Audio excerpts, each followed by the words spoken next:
आमदनी कम हो तो खर्चों पर और जानकारी कम हो तो शब्दों पर कंट्रोल रखना जरूरी है। अनुराग कश्यप, तुम्हारी तो आमदनी भी कम है और जानकारी भी, इसलिए दोनों पर कंट्रोल करो। तुम्हारे शरीर में इतना पानी नहीं है कि ब्राह्मणों की इंच भर लेगेसी को दूषित कर पाओ। फिर भी तुमने ये इच्छा जाहिर कर ही दी है तो मैं कुछ तस्वीरें तुम्हारे घर भेजना चाहता हूं। तुम तय करो कि किस किस ब्राह्मण पर तुम्हें अपने शरीर का गंदा पानी फेंकना है।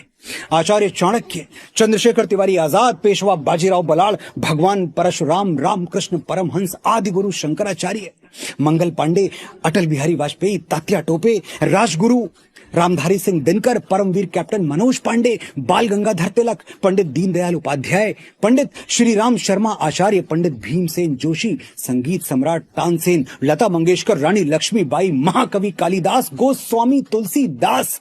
तुम्हारे जैसे हजारों नफरती शुरू होकर खत्म हो जाएंगे, ब्राह्मणों की गौरवशाली परंपरा खत्म नहीं होगी। मैं एक ब्राह्मण तुम्हें खुला चैलेंज देता हूं।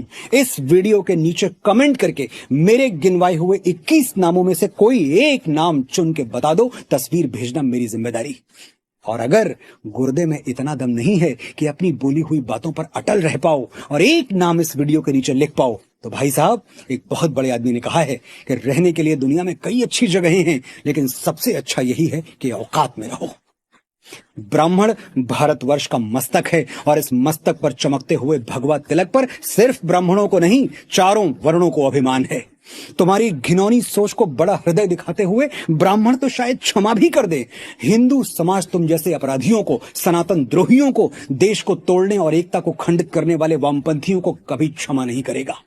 तुम बीमार हो, ईश्वर तुम्हें ठीक करे, आरोग्य प्रदान करे। जरूरत पड़ी तो 108 ब्राह्मण तुम्हारी बीमार बुद्धि के लिए हवन करेंगे। और इलाज के लिए अगर चंदा बंदा चाहिए तो हम ब्राह्मण दान लेना भी जानते हैं और दान देना भी जानते हैं। तुम्हारे इलाज का खर्चा भी हम उठाएंगे।